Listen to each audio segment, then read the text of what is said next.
je ne manquerai de rien.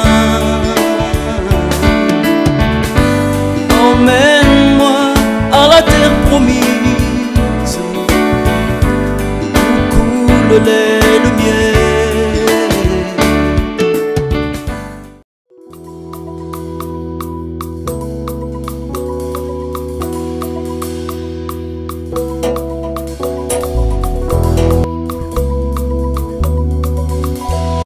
C'est parti pour ce premier acte de cette série de 4 conférences. Alors, nous allons commencer avec la première qui est consacrée à la nouvelle alliance, notre chair et tendre, comme intitulé. Et nous allons ouvrir rapidement dans Matthieu au chapitre 23 à partir du verset 1. Jésus s'adressa à la foule et à ses disciples en disant: les spécialistes de la loi et les pharisiens se sont fait les interprètes de Moïse. Tout ce qu'ils vous disent de respecter, faites-le donc et respectez-le, mais n'agissez pas comme eux, car ils disent et ne font pas. Ils lient des fardeaux pesants et les mettent sur les épaules des hommes, mais ils ne veulent pas les remuer du doigt. Alors, dans notre version, au niveau du verset 2, où il est dit qu'ils sont assis, ils se font les interprètes de Moïse. Dans notre version, il est dit qu'ils sont assis dans la chair de Moïse, comme pour parler de l'autorité que Moïse avait dans l'ancienne alliance auprès du peuple d'Israël. Et notamment, il avait cette autorité-là qu'il avait reçue bien sûr de Dieu, parce qu'il avait été envoyé de Dieu pour délivrer ce peuple et pour le conduire vers la terre promise. Alors dans Exode 18, on voit un aperçu d'ailleurs de ce trait de Moïse qui est présenté comme un conducteur mais aussi un juge, et donc quelqu'un qui avait de l'autorité. C'est sans conteste. Au verset 13, il est dit, dans Exode 18, verset 13, le lendemain, Moïse siégea pour juger le peuple, et le peuple se présenta devant lui depuis le matin jusqu'au soir.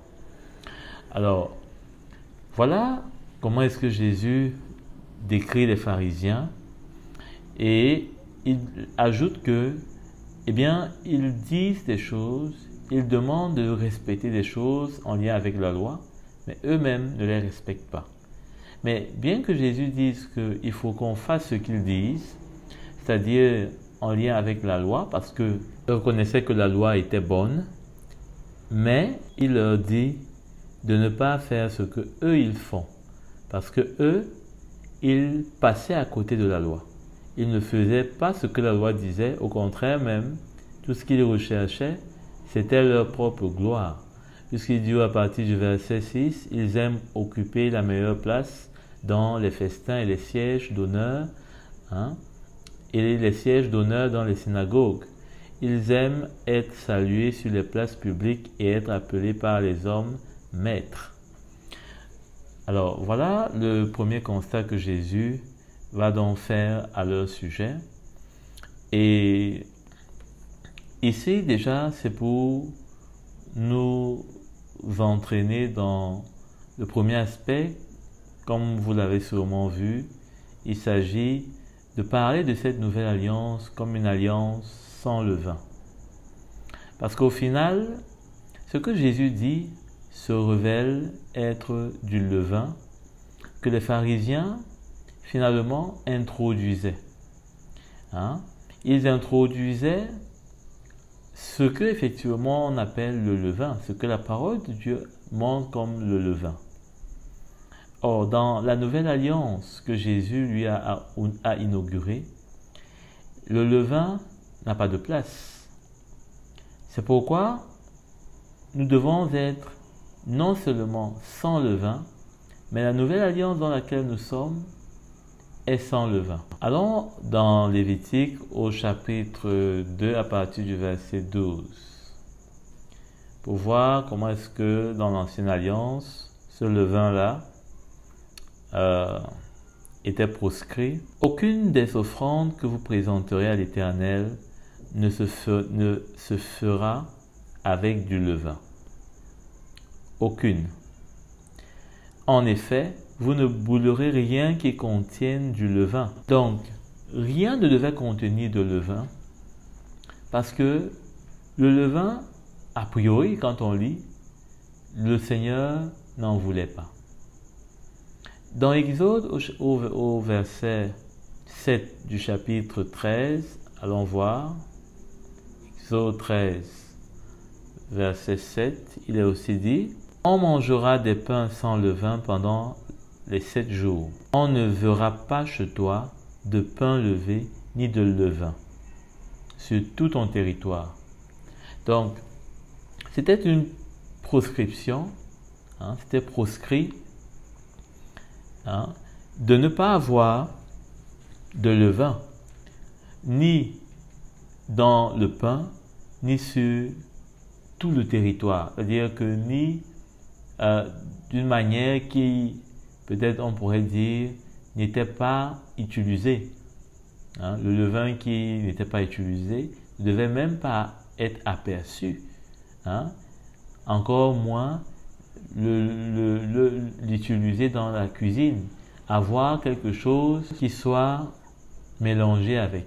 Dans 1 Corinthiens, au chapitre 5, à partir du verset 7, c'est pas l'apôtre Paul qui va dire le contraire. Il a dit, « Purifiez-vous donc du vieux levain, afin d'être une pâte nouvelle. » Donc, le vieux levain nous empêche d'être une pâte nouvelle. Si nous sommes une pâte nouvelle, parce que nous sommes en Christ, nous sommes une nouvelle créature, le levain qui est ancien, qui est vieux, qui est adamique, doit être purifié. C'est-à-dire, nous devons nous en débarrasser. Vous êtes sans levain, il précise. On est sans levain. Donc, on a l'impression presque que l'apôtre Paul dit la même chose que ce qu'on a vu dans Exode ou dans Lévitique. Et ce n'est pas que c'est comme s'il dit la même chose. Il est en train de dire exactement ce que Dieu déjà dans l'Ancienne Alliance annonçait au peuple juif de ce qui devait se manifester dans la Nouvelle Alliance. Nous sommes dans une pâte nouvelle et donc nous sommes sans levain. Parce qu'en Christ, il n'y a pas de levain. Dans le royaume de Dieu, il n'y a pas de levain. Bien sûr que maintenant, dans votre cuisine, cela ne veut pas dire que vous ne devez pas avoir de levain. On parle là des choses spirituelles. Mais, il faut donc simplement comprendre ici que le levain est une chose qui est en horreur au Seigneur. En effet, il continue, Christ, notre agneau pascal, a été sacrifié pour nous.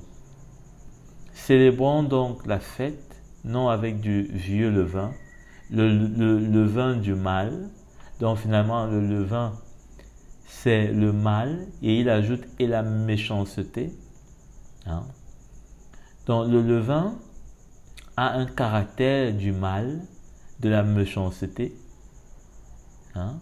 mais avec les pains sans levain, de la pureté et de la vérité. Donc voilà comment l'apôtre Paul montre et apporte la lumière sur ce levain. Il souligne le caractère de la méchanceté, du mal qui est dans le levain. Et nous, par contre, nous sommes une pâte nouvelle. Et nous sommes cette pâte qui est issue de Christ. Et lui, en lui se trouve la pureté, la pureté et la vérité. Dans 1 Corinthiens toujours, au chapitre 6, à partir du verset 6, il est dit, au contraire, un frère est en procès contre un frère, et cela devant les incroyants, c'est déjà pour vous un échec complet que d'avoir des procès les uns avec les autres. Ici, l'apôtre Paul nous donne un exemple. Il nous donne l'exemple de deux frères qui ont un problème.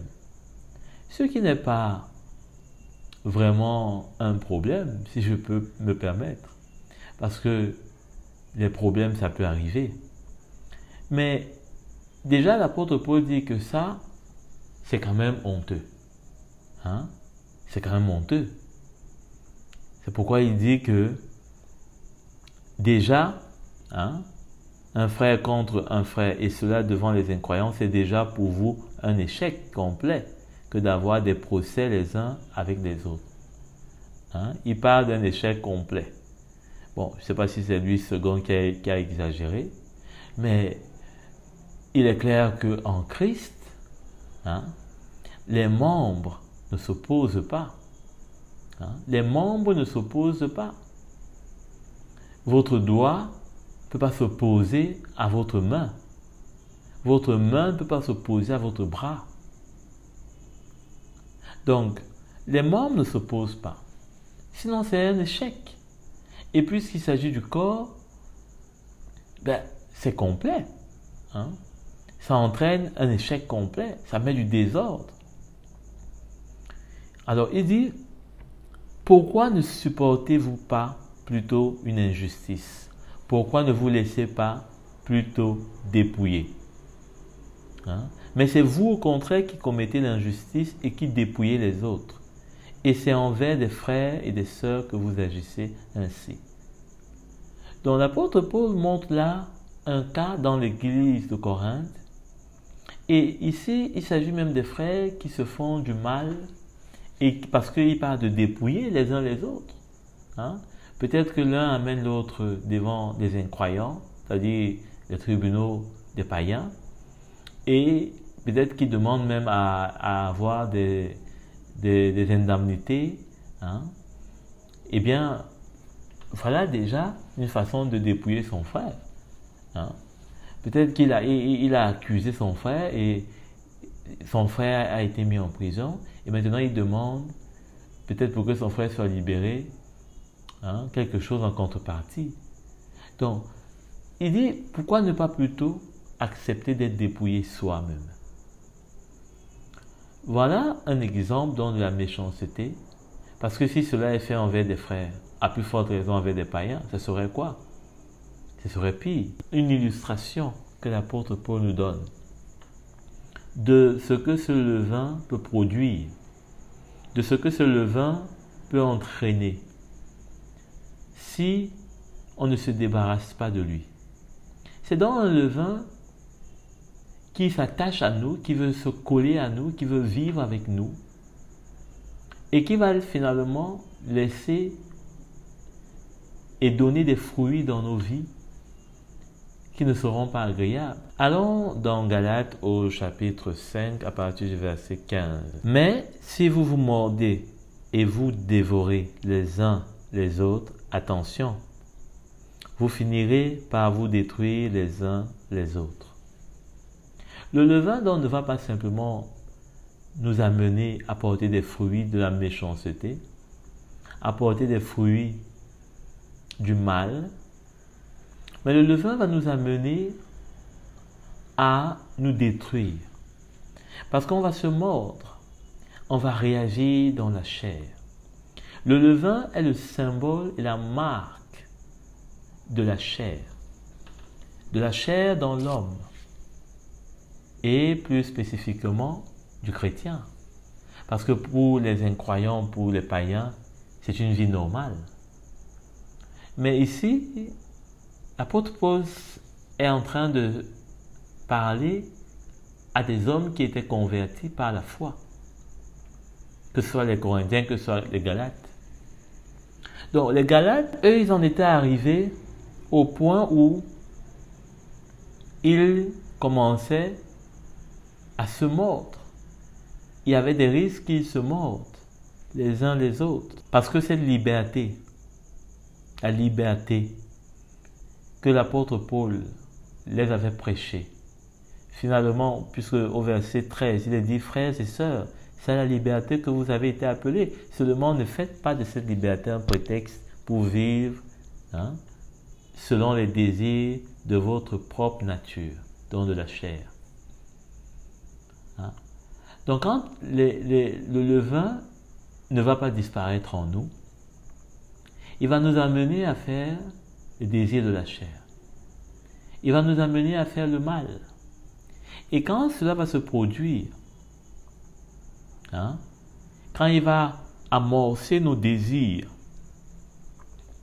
quand il va nous attirer vers le mal, ce ne sera pas pour bénir un frère, ce ne sera pas pour édifier un frère, ce ne sera pas pour, je ne sais pas moi, pour avoir une même pensée dans l'esprit avec un frère ou avec une sœur.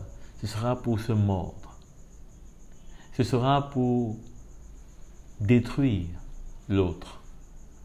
Parce que c'est ce que le mal fait, c'est ce que le péché fait. C'est qu'il engendre la mort. Premièrement, dans notre propre vie personnelle, ensuite dans la vie de ceux qui nous sont proches d'une manière ou d'une autre. Alors nous avons des catégories de personnes qui à leur façon ont, n'est-ce pas, essayé d'introduire le levain. Le levain qui finalement, si vous voulez que l'on puisse donner une correspondance à ce qu'on appelle comme le levain, on a dit tantôt la chair, le mal. Peut-être on dira, oui, tout ça, ce sont des manifestations, ces manifestations, le péché. Mais le levain, finalement, est cette nature du vieil homme. Puisque l'apôtre Paul dit qu'on se débarrasse, qu'on se débarrasse du vieux levain. Il nous donne un indice. Le levain, c'est donc le vieil homme. On ne peut pas vivre dans la nouvelle alliance avec le vieil homme. Pourquoi? L'apôtre Paul l'a dit, nous sommes une pâte nouvelle. Mais il y en a qui cherchent à ressusciter le vieil homme. Vous voyez comme parfois, souvent dans des films, les méchants essayent de ramener ce qui était mauvais à la vie. Ils vont chercher à tout faire pour que ce qui était mal, ce qui avait été peut-être vaincu, ce qui était mort, revienne à la vie. Alors, loin d'être ici dans un film, c'est une réalité. Et aujourd'hui, bien plus, on voit cela à l'œuvre. Comment le vieil homme est tenté d'être ressuscité. On tente de ressusciter le vieil homme. On tente de ramener le vieil homme adamique à la vie. Il ne faut pas ressusciter le vieil homme. C'est pourquoi l'apôtre Paul dit que nous sommes morts avec Christ. Et que c'est avec Christ que nous sommes ressuscités. Ce n'est pas avec Adam que nous sommes ressuscités, c'est avec Christ. Il ne faut donc pas ressusciter le vieil homme, mais il faut qu'il reste mort. Mais certains, comme je disais tantôt, dans l'ancienne alliance, ou alors je pourrais même dire simplement même dans l'église primitive, il y avait des groupes de personnes qui étaient actives. Et ce n'était pas qu'un seul groupe, pas que deux, qui tentaient de ressusciter le vieil homme. On va commencer avec les pharisiens, ou alors plutôt les sadducéens. Eh bien, pour eux, ils ne croyaient pas dans l'Esprit de Dieu. Parce que quand on est ressuscité avec Christ, on a reçu l'adoption. On est devenu des enfants de Dieu. Parce qu'on a cru dans le Seigneur. On a été sauvés par grâce, au moyen de la foi qui nous a été communiquée dans notre cœur. Et l'Esprit de Dieu est venu habiter en nous. L'Esprit de notre Père. L'Esprit adamique est resté dans les eaux du baptême. Nous avons reçu un nouvel esprit. On va en reparler dans une autre session de comment cette nouvelle naissance est produite. Mais ici, restons avec ces Sadducéens qui ne croyaient pas dans l'Esprit de Dieu, dans l'Esprit du Père qui nous a maintenant fait d'une pâte nouvelle. Allons dans Acte 23 à partir du verset 8. Il faut d'ailleurs comprendre que les Sadducéens ne croyaient qu'en 4 livres qui pouvaient être exacts à leurs yeux pour ce qui concernait leur contenu. Ce sont les livres du Pentateuque. En dehors de ces livres, c'est-à-dire que Exode, Nombre, Lévitique et Deutéronome, en dehors de ces livres-là, les Sadducéens ne croyaient pas en autre chose.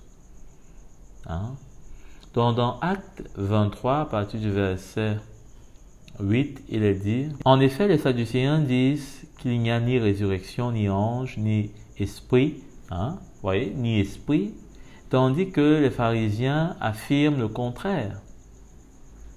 Alors, nous sommes d'abord dans le cas des Sadducéens. Dans Marc aussi, au chapitre 12, à partir du verset 18 jusqu'au verset 27, vous allez voir que là-bas aussi, il est question des Sadducéens. Donc, ils ne croyaient pas à la résurrection des âmes. Ils ne croyaient pas au jugement éternel. Ils ne croyaient pas en ce qu'il y a des récompenses que le Seigneur va nous donner à ceux qui auront vaincu. Ils ne croyaient pas en ça. Les pharisiens, quant à eux, ils sont des durs, des plus durs. Ils sont ce qu'on peut appeler aujourd'hui des radicalistes. Ils sont des rigoristes. Ils sont de la droite. De la droite de la droite. C'est-à-dire que si on est des politiciens, on va comprendre peut-être que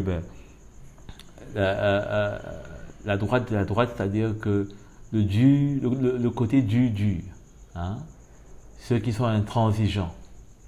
Alors eux, ils s'appuient sur les paroles de Moïse. Tout ce que Moïse a dit pour eux, eh bien, c'est ce qu'il y a considéré un point.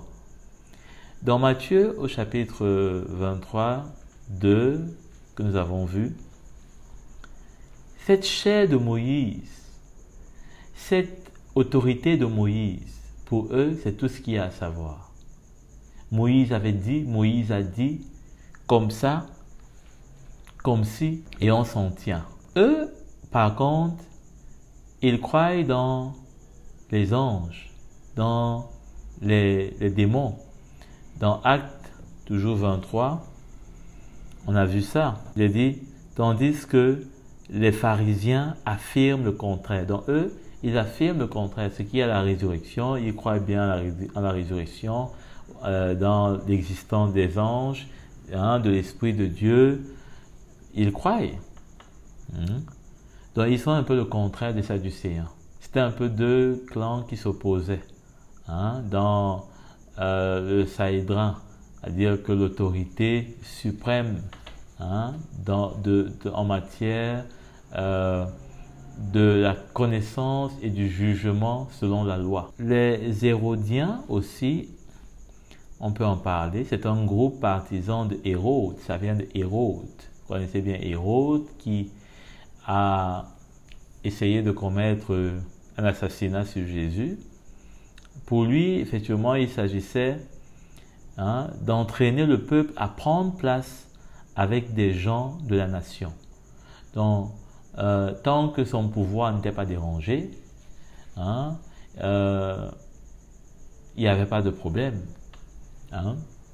Tant que Jésus ne venait pas déstabiliser son piédestal, sa royauté, il n'y avait pas de problème. Donc, c'était aussi un groupuscule de personnes qui sont présentées dans Marc 12, 13. Ils envoyèrent auprès de Jésus quelques pharisiens et les Hérodiens afin de le prendre au piège.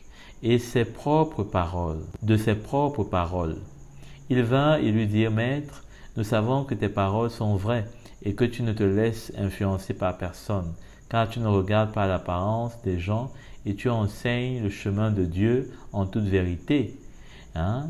Vous voyez, c'est tellement beau là. Est-il permis ou non de payer l'impôt à l'empereur? Devons-nous payer ou ne pas payer? Donc voilà, on finit de caresser le poil et maintenant on injecte ce qui va faire absolument tout le travail.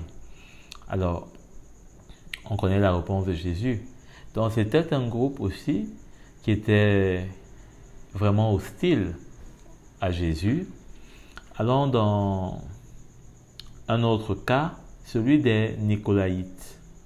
Alors ce nom signifie en grec la destruction du peuple. Dans Apocalypse 2, à partir du verset 6, donc, il est écrit, « Cependant, tu as ceci pour toi, donc tu as ceci qui compte à mes yeux, tu détestes les œuvres des Nicolaïtes, tout comme je les déteste moi aussi. » Donc, le Seigneur, finalement, là, il avait un allié. Vous savez que l'ennemi de mon ennemi est mon ami, donc lui aussi il détestait les Nicolaïtes, donc finalement, cette église, c'était qui? L'église d'Éphèse. Et plus bas, il est d'ailleurs expliqué l'œuvre de ces personnes à partir du verset 14. « Mais j'ai certaines choses contre toi. Tu as là des gens attachés à la doctrine de Balaam, qui enseignait à Balak à tendre un piège aux Israélites pour qu'ils mangent des viandes sacrifiées aux idoles et se livrent à l'immoralité sexuelle. Ainsi, toi aussi, tu as des gens attachés de la même manière à la doctrine des Nicolaïtes. » Donc, Nicolaïtes, c'était des personnes qui étaient comme des transgresseurs. C'est-à-dire que eux, ils arrivaient à expliquer aux gens le contraire de ce que la loi permettait ou ne permettait pas. Si la loi disait qu'on ne pouvait pas manger des viandes offertes à des idoles, les Nicolaïtes, eux, ils disaient non, on pouvait le faire. Si on disait que regarder la nudité de son père n'est pas une bonne chose, les Nicolaïtes disaient le contraire. Donc eux, c'était des transgresseurs, eux, c'était des personnes qui n'avaient aucun problème à ne pas faire ce que la loi disait. Et ils voulaient entraîner le peuple dans ce sens. Alors, allons voir aussi comment dans 2 Pierre, parce que finalement, ils se rejoignent à ceux-ci que, avec ce qu'on a lu des Galates, la liberté pour eux était une façon de faire leur propre désir. Parce que tout ce que la loi disait de ne pas faire, eux disaient non, c'était possible de faire. Ils étaient sans crainte, ils arrivaient à montrer que Dieu n'était pas contre. Et c'est pourquoi l'apôtre Paul devait bien dire, notamment que ce soit aux Romains, que ce soit aux Galates, de ne pas faire de la liberté un moyen d'accomplir les œuvres de la chair. Dans 2 Pierre 2, à partir du verset 15, « Ils ont quitté le droit chemin et ils sont égarés en suivant la voie de Balaam, le fils de Béor, qui a aimé recevoir un salaire pour son injustice. » Voilà comment est-ce que l'apôtre Pierre parle de ces personnes qui finalement, ils reçoivent un salaire. Ce salaire, c'est quoi? Ce salaire, c'est quoi? Ce salaire, c'est le salaire du péché. Ils ont quitté le droit chemin et ils se sont égarés en suivant la voie de Balaam, le fils de Béor, qui a aimé recevoir un salaire pour son injustice. Il a aimé recevoir ce salaire parce qu'on lui avait demandé de faire des choses qui n'étaient pas droites, qui n'étaient pas justes. Et il a reçu un salaire. Hein? Mais ce salaire l'a amené où? Ça l'a amené à la mort. Et nous savons que le salaire du péché, c'est la mort. Donc, on ne peut pas aller avec de telles personnes dans les mêmes voies et croire qu'on va pouvoir réussir.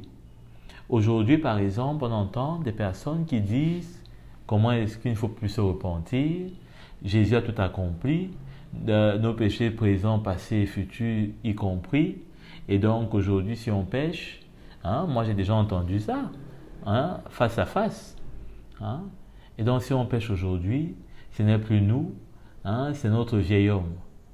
Et finalement, il n'y a plus de repentance, il n'y a plus de crainte, et on est maintenant libre, puisque tout ce qu'on va faire, ce n'est pas sur notre compte. Bien sûr que Jésus a tout accompli. Bien sûr que le pardon est disponible à la croix. Mais encore faut-il reconnaître cela. Et de la même façon, on a reconnu nos péchés quand il fallait devenir enfant de Dieu. De la même façon, aujourd'hui que nous sommes enfants de Dieu, encore plus, nous devons les reconnaître si nous sommes des enfants de Dieu, afin de pouvoir toujours trouver la même grâce du pardon qui est toujours disponible, mais pour celui qui se repent. Et c'est ce que l'apôtre Jean va dire, hein, que, eh bien, celui qui confesse ses péchés, le Seigneur est fidèle. Hein, il est fidèle, pourquoi? Parce qu'il a déjà pardonné une fois. Mais maintenant, il est encore là, disponible, disposé pour le pardonner. Alors, voyons Lévitique au chapitre 23, à partir du verset 17. Le 10e jour du 7e mois, ce sera le jour des expiations. Vous aurez une sainte assemblée, vous vous humilierez et vous offrirez à l'Éternel des sacrifices passés par le feu. Vous ne ferez aucun travail ce jour-là, car c'est le jour des expiations, où l'expiation doit être faite pour vous devant l'Éternel, votre Dieu. Toute personne qui ne s'humiliera pas ce jour-là sera exclue de son peuple. Donc, il dit au verset 30, toute personne qui fera ce jour-là un travail quelconque, je l'exclurai du milieu de son peuple. Donc, pourquoi? Parce qu'il ne s'est pas humilié. Dieu dit que c'était un jour où toute personne devait s'humilier. Et combien aujourd'hui, alors que nous sommes dans cette nouvelle alliance, nous avons la grâce que le Seigneur nous dise par l'apôtre Pierre qu'il fait grâce à celui qui est humble, hein? Mais qu'il résiste à celui qui est orgueilleux. Et donc, comment est-ce qu'on peut dire dans la nouvelle alliance qu'il vaut mieux être orgueilleux parce qu'on croit en des choses qui n'ont pas de fondement, qui ne sont pas vraies, hein? Et finalement, on peut risquer être exclu. Ça veut dire perdre notre place, perdre notre salut, hein, bien clairement, parce qu'on ne reconnaît pas ce vieux levain là, qui encore peut-être n'est pas tout sorti de nous quand on a cru dans le Seigneur. Du reste, c'était un engagement, et cet engagement, de quoi est-ce qu'il parlait? Dans l'ensevelissement, sous les eaux, nous avons pris acte de ce que les clauses du contrat que nous venions de signer, hein, avec le Seigneur, par l'entremise du frère qui était sûrement en train de représenter le Seigneur devant nous, eh bien, nous demandait de renoncer à cette pâte, hein, vieille qui est l'homme adamique pour devenir véritablement une pâte nouvelle en lui. Hein? Et c'est cela que depuis lors, dans notre vie chrétienne, nous sommes engagés à respecter. Parce que nous avons signé cela. Nous avons signé ce contrat et maintenant nous devons le mettre en œuvre. Et donc, le Seigneur nous demande de mettre au dehors le levain. Et ici, en s'humiliant, il dit au verset 31, « Vous ne ferez aucun travail. » C'est une prescription perpétuelle pour vous au fil des générations, partout où vous habiterez. Ce sera pour vous un sabbat, un jour de repos, et vous vous humilierez. Donc, le Seigneur voulait que pendant le sabbat, qu'il y ait du repos.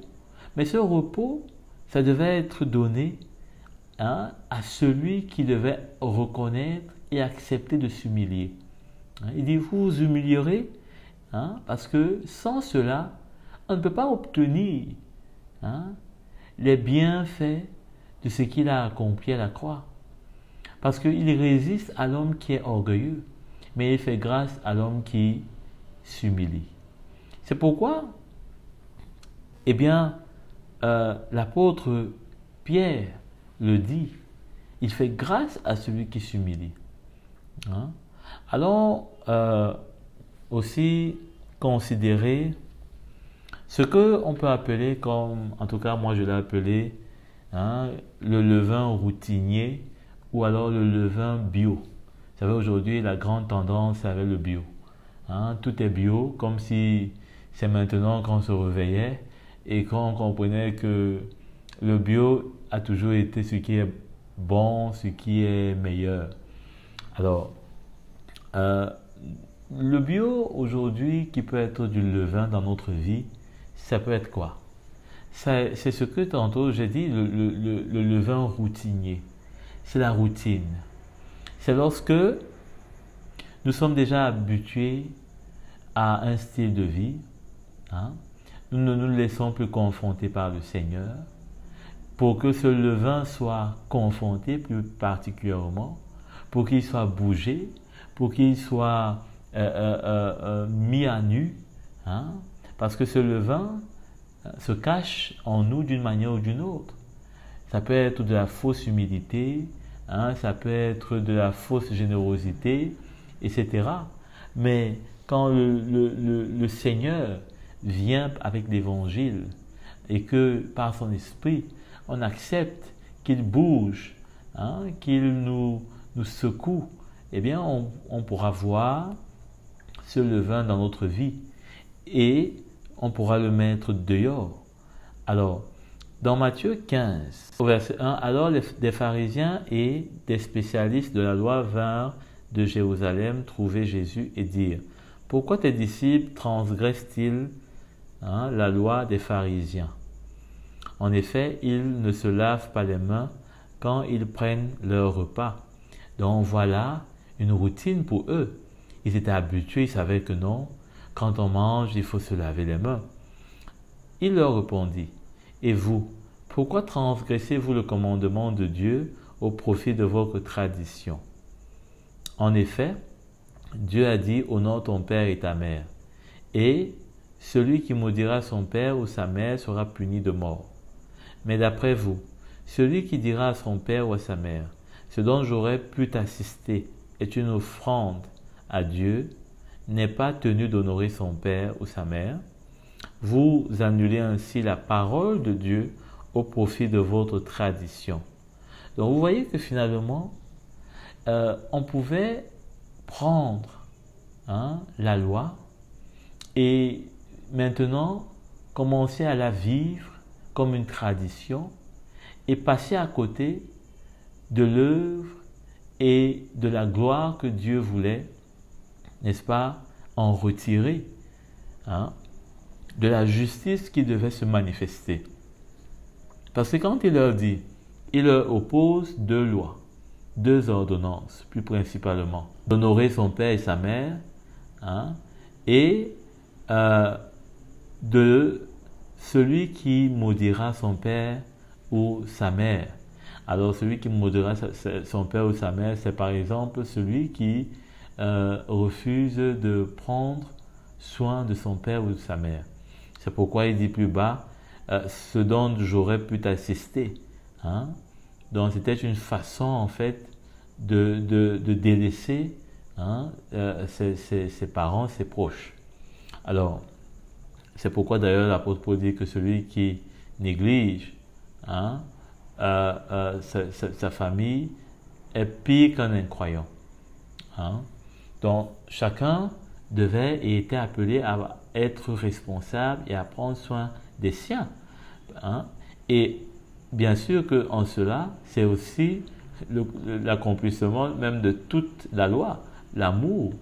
Mais il se faisait que certains réussissaient à ne pas l'accomplir parce que, disant qu'ils doivent donner une offrande à Dieu. Et donc finalement, Dieu était comme l'argument qui empêchait de prendre soin des siens. Or, on ne voit pas Dieu. Celui qu'on voit, c'est ceux qui sont devant nous. Encore plus qu'ils sont dans le besoin. Donc comment peux-tu vouloir donner à Dieu et tu refuses à ton prochain? Mais ton prochain, quand tu lui donnes, mais n'est-ce pas que Dieu est glorifié? Est-ce que Dieu a besoin que tu lui donnes comme s'il en manquait? Donc c'était une façon pour Jésus de les confronter, de confronter leur mise en application de la loi, qui finalement devenait comme une tradition pour eux, mais dont ils ne comprenaient plus eux-mêmes le sens et ils n'en retiraient plus la valeur et le bénéfice que Dieu voulait les montrer. Allons dans Colossiens au chapitre 2 à partir du verset 20. Si vous êtes morts avec Christ aux principes élémentaires qui régissent le monde, pourquoi, comme si vous viviez dans le monde, vous soumettez-vous à toutes ces règles? Ne prends pas, ne goûte pas, ne touche pas. Elles ne concernent que des choses destinées à disparaître dès qu'on en fait usage. Il s'agit bien là de commandements et d'enseignements humains. Ils ont en vérité une apparence de sagesse, car ils indiquent un culte volontaire, de l'humilité et le mépris du corps. Mais ils sont sans aucune valeur et ne servent qu'à la satisfaction personnelle. Donc, finalement, ces pharisiens-là, c'est ce qu'ils faisaient.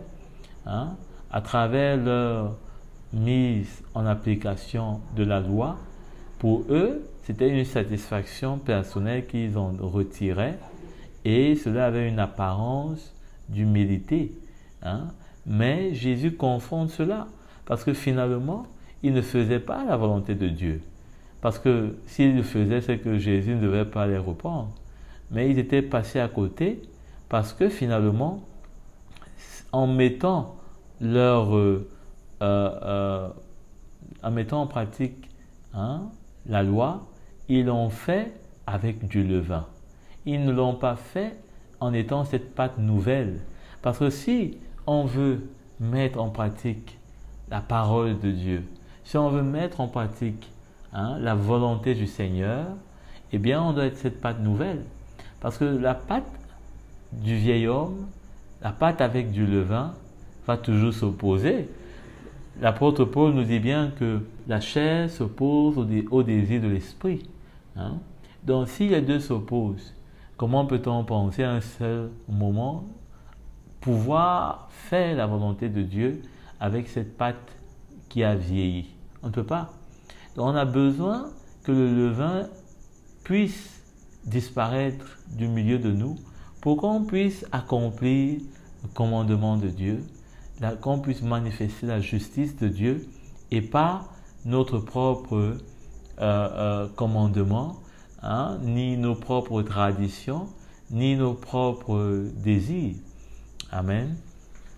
Alors, quand dans Marc, au chapitre 7, à partir du verset 13, il est dit, prenons à partir même du verset 12, « Alors, il peut ne plus rien faire pour son père ou pour sa mère.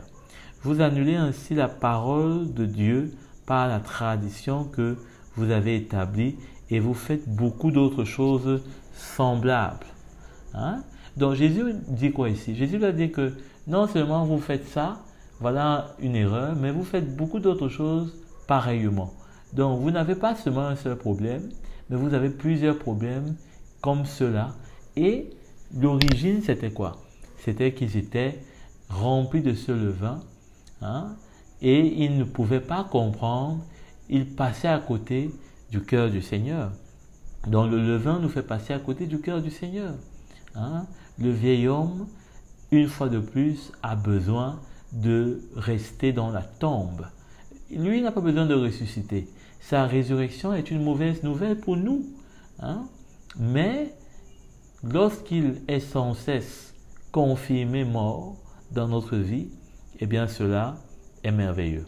Tout va bien, nous sommes joyeux, nous sommes en communion avec le Seigneur.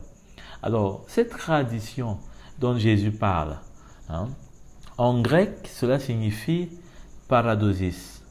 Cela traduit la reddition. La reddition qui est, en d'autres termes, l'abandon de la guerre. Hein, on abandonne la guerre avec notre ennemi. On accepte un compromis avec lui. On jette les armes. Donc, en d'autres termes, c'est une défaite.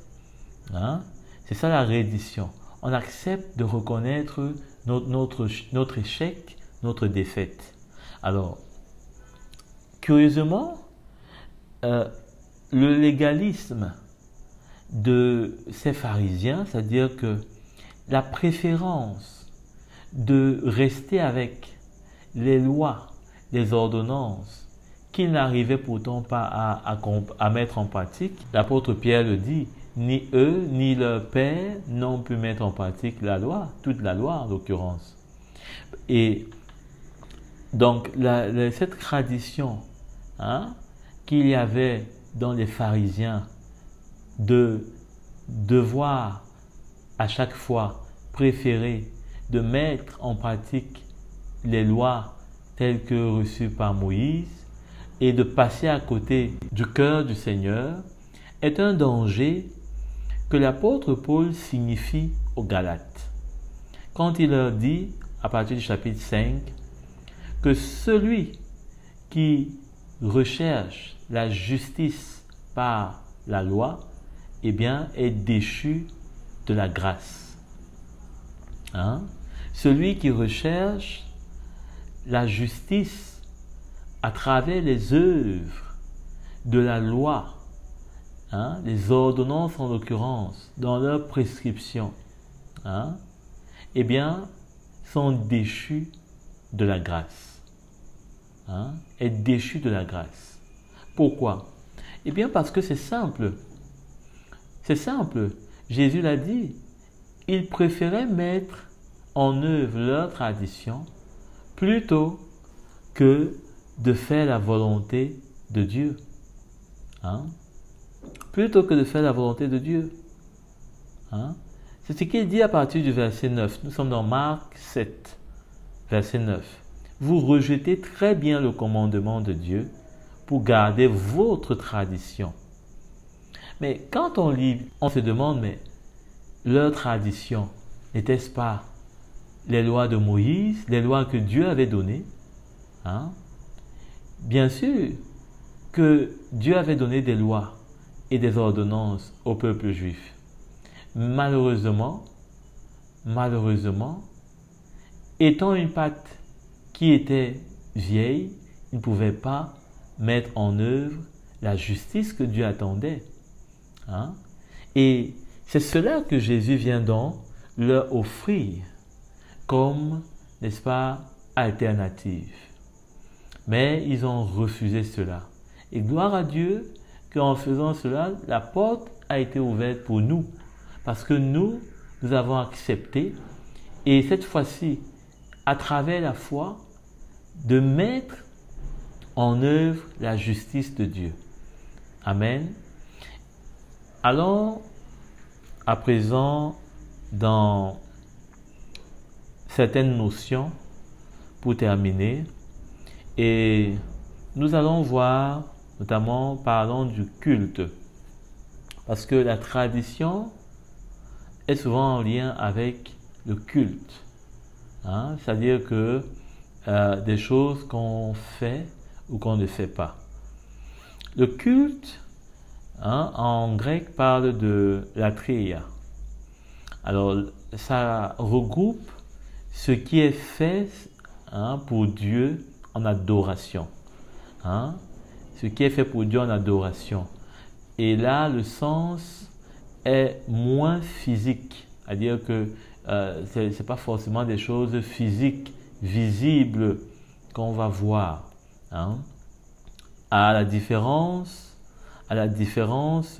du mot treskeia, qui est spécifiquement relatif au culte externe. Hein? Des choses qui seront visibles. Par exemple, on va aller au culte tel jour, etc. On a des programmes, voilà. Donc là, ça vient notamment parler de cette religion, hein, à laquelle Jacques nous invite. Jacques 1 au chapitre 1, donc verset 27. Il dit « La religion pure et sans tache devant Dieu notre Père consiste à s'occuper des orphelins dans l'amour et des veuves dans la détresse. » Ça, c'est l'amour. Hein? Et à ne pas se laisser souiller par le monde. Donc pour lui, voilà la vraie religion. Hein? C'est pas une religion qui essaye de faire des choses pour être bien dans sa conscience. C'est pas une religion qui essaye de ne pas imiter une autre. C'est pas une religion qui essaye, c'est pas moi, de montrer qu'elle est meilleure, hein, que d'autres. Non. C'est une religion, c'est-à-dire que c'est un service pour Dieu dans lequel on va retrouver l'amour pour le prochain et la séparation avec la souillure du monde. Hein? Alors, ceci pour nous montrer quoi? Ceci pour nous montrer que, contrairement à la tradition, qui reste finalement un vase creux, qui n'a rien, qui est vide, eh bien la religion à laquelle Jacques nous invite, hein, plaît au Seigneur. Parce qu'on va retrouver là la justice, parce qu'on va vivre, hein, dans la sainteté, mais on va aussi retrouver, hein, l'amour qui va accomplir finalement, hein, tout ce que Dieu a dans sa volonté. Hein, tout ce que Dieu a concernant la vie de l'homme. Hein, l'amour. Parce que l'amour est l'accomplissement de la loi. Hein? Et les lois notamment que Moïse a données, c'était pour les hommes, ce n'était pas pour les anges. Donc tout cela va se résumer, c'est ce que l'apôtre Paul nous dit, dans l'amour. Hein? Et cet amour-là, bien sûr que on peut dire que c'est déjà extraordinaire, mais à côté, on voit aussi la justice. Parce que quelqu'un peut avoir l'amour et donner tous ses biens, je ne sais pas moi, aux pauvres, faire, je ne sais pas moi, tellement de bonnes actions en faveur de X ou de Y. Mais si il n'a pas une vie droite, une vie de justice, une vie sainte, il ne peut pas plaire au Seigneur. Et finalement, cet amour-là peut même devenir quelque chose qui va finalement couvrir le péché. Hein? C'est pourquoi je parlais tantôt de ce levain qui peut avoir des apparences multiples. Hein? Et là, c'est notre sécurité. C'est pourquoi, finalement, dans la vie chrétienne, on va mesurer la température du chrétien à travers, hein, ces deux extrêmes, l'amour et la sanctification. Celui qui marche avec le Seigneur doit porter, eh bien, ces deux marques, hein, dans sa vie. Alors, allons voir aussi Romains 6, à partir du verset 22. Il est dit, « Mais maintenant que vous avez été libérés du péché et que vous êtes devenus esclaves de Dieu, vous avez pour fruit la progression dans la sainteté, et pour fin la vie éternelle. » Alors on peut bien se dire, mais l'apôtre Paul, lui, parle plutôt, bien sûr, de la sainteté, comme l'apôtre Jacques, mais il ne parle pas de l'amour. Mais quand on voit la vie éternelle, la vie éternelle, c'est quoi? Quand l'apôtre Paul dit que 3 choses vont demeurer, l'amour, l'espérance et la foi, mais que c'est la foi qui va rester. C'est elle qui est la plus grande de toutes. Pourquoi? Parce que l'amour est en Dieu. L'amour est de Dieu.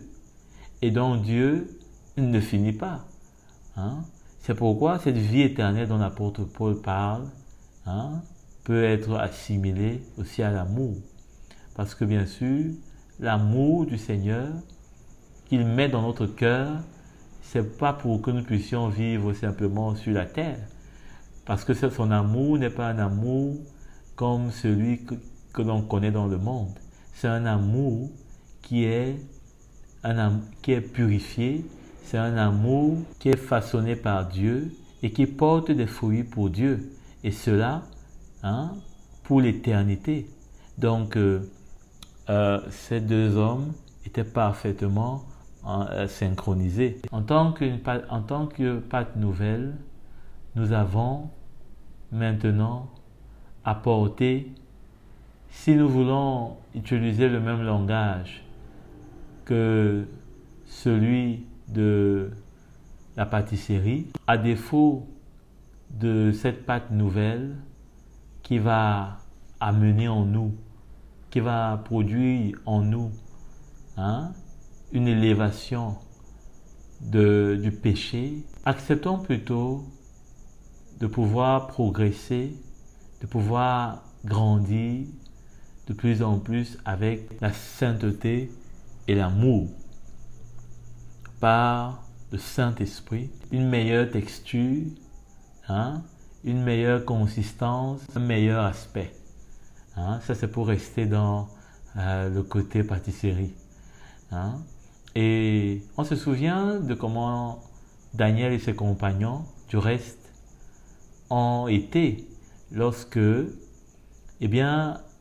après avoir refusé les mets du roi, ils avaient fière allure, ils avaient une meilleure, parce que ils s'étaient soumis à ce que le Seigneur voulait plutôt, et cela a permis qu'ils puissent bénéficier du meilleur. Donc, le levain ne va pas nous rendre quoi que ce soit meilleur. D'ailleurs, l'apôtre Paul dit que on n'a rien de redevable à la chair. Par l'Esprit de Dieu, nous allons porter la gloire de Dieu mieux que ce que Moïse, comme il nous est dit, a pu manifester après être descendu de la montagne comme gloire. Merci et à la prochaine.